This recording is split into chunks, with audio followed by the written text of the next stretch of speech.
시청자 여러분 안녕하십니까? 한 주간의 한인사회 주요 소식을 전해드리는 KBN 뉴스 주간 브리핑입니다. 한국에서 온 대학생 2명이 일본의 위안부 만행을 알리기 위해서 자전거로 미국 횡단을 마쳤습니다. 68일간 6,000km에 이르는 대장정이었는데요. 용기 있는 두 청년은 일본 정부에게 위안부 문제를 공식적으로 인정하고 사과하라고 요구했습니다.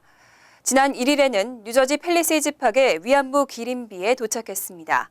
금홍기 기자가 취재했습니다. 자전거를 탄 2명의 한국 청년들이 팰리세이즈 팍 위안부 기림비를 찾았습니다. 일본군 위안부 할머니들의 고통을 미 전역에 알리기 위해 LA에서 뉴욕까지 미국 대륙 횡단에 나선 한국에서 온 대학생들입니다. LA에서 출발해 시카고와 워싱턴 DC를 거쳐 뉴욕까지 무려 3,800마일을 자전거로 달렸지만 피곤한 기색 없이 위안부 피해를 조금이나마 알릴 수 있어 기쁘다고 두 청년은 말합니다. 많은 사람들이 이렇게 관심을 갖지 못하고 있는 현재 상황에서 저희의 이러한 도전으로서 많은 사람들이 알기를 바란다는 그런 의미로 이제 메이저 이슈로 많은 사람들이 알기 위해서 이렇게 저희 프로젝트를 진행하게 되었습니다. 두 청년은 들르는 곳마다 일본 군대에 강제로 끌려가 고초를 겪은 위안부 피해 할머니들의 참성을 알리는 데 주력했습니다. 일본 영사관이 있는 곳에서는 미리 준비해간 플래카드를 들고 직접 시위를 벌였으며 지나가는 시민에게 위안부 피해의 진상과 아베 신조 정권의 위안부 부정을 규탄하는 전단을 나눠주기도 했습니다. 독도 경비대에서 군 생활을 함께한 두 청년은 자연스럽게 역사 문제에 대해 알게 되면서 왕복 항공권 등 대부분의 비용을 아르바이트를 통해 마련해 미 대륙 횡단을 계획하게 됐습니다. 여기서 울려 퍼지는 할머님들의 목소리를 미국에서 똑같이 전해보면 어떨까라는 생각이 들었고 그 똑같은 포맷을 가지고 이곳에 와서 저희가 비록 크진 않지만 둘이서 열심히 수요 시위를 진행해 보게 되는 계기가 되었던 것 같습니다. 두 청년의 이번 값진 도전은 내일 일본 영사관과 유엔 본부 앞에서 일본 정부의 위안부 범죄 인정과 진정한 사죄를 촉구하는 시위를 각각 열고 80일간의 대장정을 마무리합니다. KBN 뉴스 금홍기입니다. 공공 외교 전문기관인 한국국제교류재단이 미국의 한국 문화를 알리기 위해서 앞장서고 있습니다. 올해는 대학 캠퍼스에서 열리는 한류 축제를 후원할 계획입니다. 자세한 소식 금홍기 기자가 전해드립니다. 컬럼비아대와 뉴욕대 등 뉴욕 주요 대학 한인 학생들은 타민족 학생들에게 한국 문화를 알리기 위해 매년 한류 축제를 열고 있습니다. 한국국제교류재단과 한국무역협회는 한국 문화를 전파하고 있는 한인 학생들을 장려하기 위해 미 전역에서 약 15개의 대학을 선발해 한류 축제 지원금을 후원합니다. 축제 규모에 따라 $2,000부터 $5,000까지 지원하고 재단이 발간하는 한국문화예술 전문지와 무역협회가 제작한 한국영화 DVD 세트, 한국관광공사의 역사문화 홍보책자 등도 함께 제공할 계획입니다. 미국 대학 내 한인 학생회와 한국 유학생회 등이 캠퍼스 축제나 추석 설 행사에 맞춰 한국영화 상영회, 한국 음식 시식 등으로 한국을 널리 알리자는 취지입니다. 올해 공모에서는 특히 영화나 문화예술 공연, 미용 등을 주제로 창의적이고 현지인들이 많이 동참하는 행사에 가산점을 줄 계획입니다. 신청서는 한국국제교류재단 웹페이지로 오는 25일까지 내면 되고 후원금 신청 문의는 재단 워싱턴 사무소로 연락하면 됩니다. KBN 뉴스 금홍기입니다. 시민참여센터가 뉴저지주 한인 유권자를 분석했는데 한인들의 유권자 등록률이 매우 저조했습니다. 또 유권자 등록을 했더라도 투표소를 찾는 비율은 4명 중 1명에 그쳤습니다. 근본적인 대책 마련이 시급해 보입니다. 금홍기 기자입니다. 시민참여센터가 오늘 발표한 뉴저지주 유권자 데이터 분석 자료에 따르면 한인 유권자 수는 91,870명이고 이 중 유권자 등록은 26,206명이 한 것으로 나타났습니다. 한인 유권자 등록률은 41.7%밖에 되질 않습니다. 뉴저지주 전체 유권자 등록률인 89.3%보다 현저히 낮습니다. 또 유권자 등록을 했더라도 지난 2013년에 투표소를 찾은 한인은 6,958명으로 26.6%, 뉴저지주 전체 평균 투표율인 36.2%에도 못 미칩니다.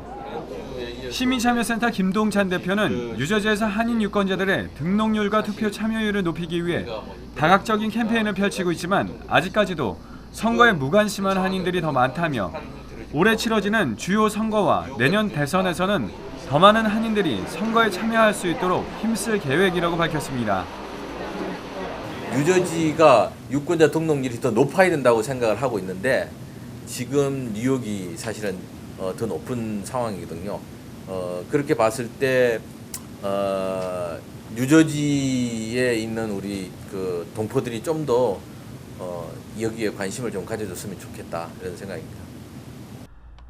한인 유권자들의 정당별 성향을 보면 무소속이 65%로 가장 많았고 민주당 25%, 공화당은 10%였으며 연령별로는 50대가 20%로 가장 많았습니다.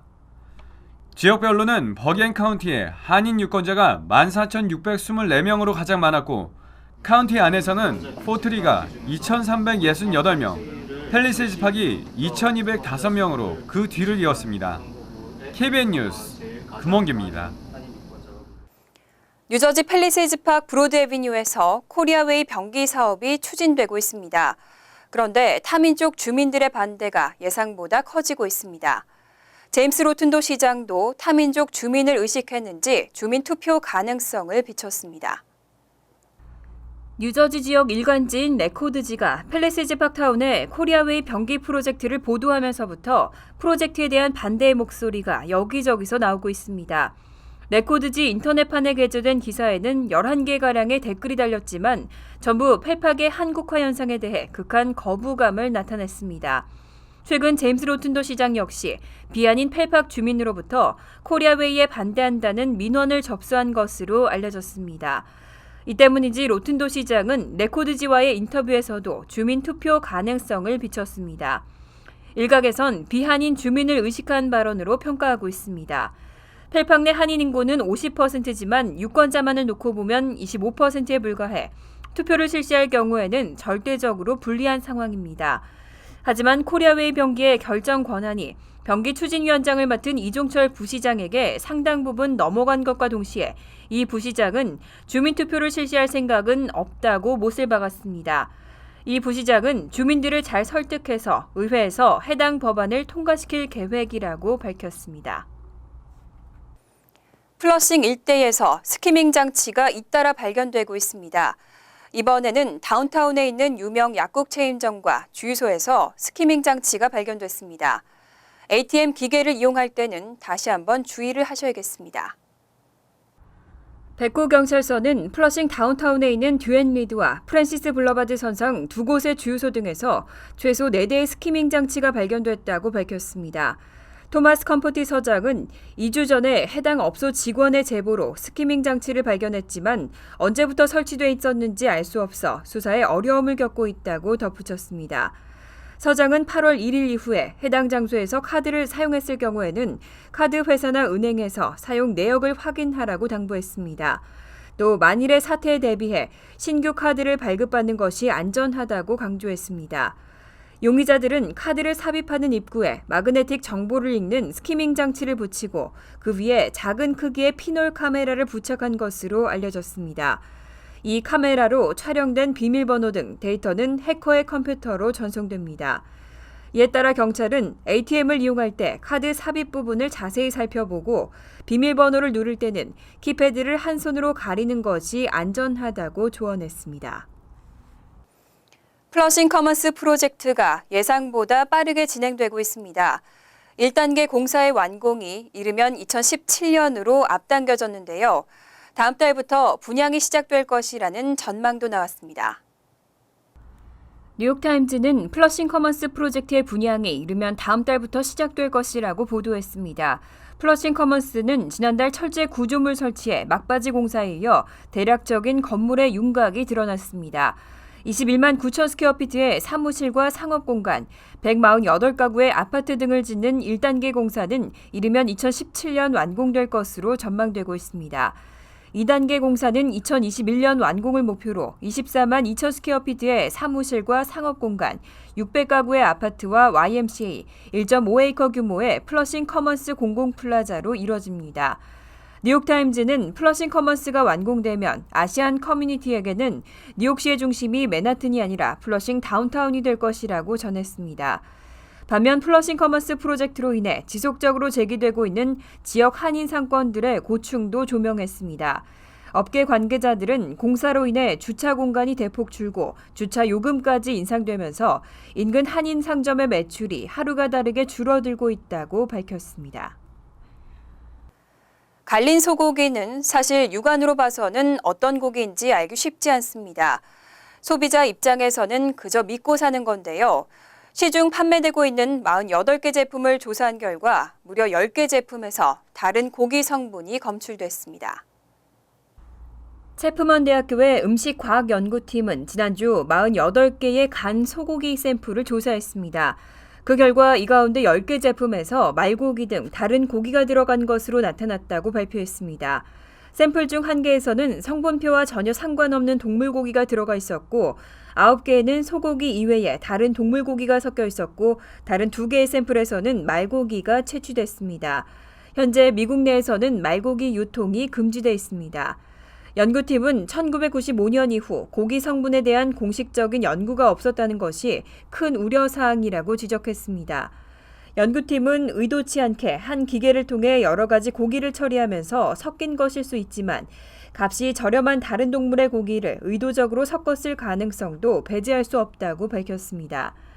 특히 이렇게 잘못된 성분표를 가진 고기들은 주로 온라인으로 유통된 것으로 확인됐습니다. 이에 대해 음식 유통 전문가들은 소위 음식 사기가 없어질 수 있도록 철저한 조사와 감독이 필요하다고 강조했습니다. 지난달부터 늦더위가 기승을 부리면서 물 사용량도 급증했습니다. 뉴저지 물 공급업체가 주민들에게 물 사용을 자제하라고 당부했습니다. 버겐 카운티와 허드슨 카운티 등 주민 80만 명에게 물을 공급하는 유나이티드 워러는 올 8월 90년 이래 최고 기온을 기록한 폭염으로 물 사용이 급증했다고 밝혔습니다. 이에 따라 물 부족 사태가 빚어질 수 있다고 경고했습니다. 유나이티드 워러는 지난 8월 동안 지난해 같은 기간보다 4억 갤런이나 많은 양의 물을 공급했습니다. 하지만 업체 측은 폭염으로 저수지 물이 마르는 데다 빗물이 적어서 공급이 부족할 수 있다고 설명했습니다. 유나이티드 워러는 화단에 물을 주는 등 야외 물 사용을 최대한 자제하고 물을 낭비하지 말라고 당부했습니다. 업체는 상황에 따라서 물 절약을 권고사항에서 의무사항으로 강화시킬 수 있다고 당부했습니다. 노동절 연휴 기간입니다. 여름 휴가 시즌의 마감을 알리는 만큼 여행을 떠난 분들도 많을 텐데요. 이번 연휴 전국적으로 약 2,550만 명이 자동차 여행을 할 것으로 집계됐습니다.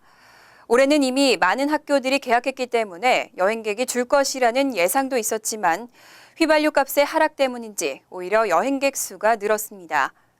월요일까지 이어지는 연휴 잘 보내시고 새로운 계절 또 새로운 학기 준비 잘하시기 바랍니다. KBN 뉴스 주간 브리핑 여기서 마칩니다. 시청해주신 여러분 고맙습니다.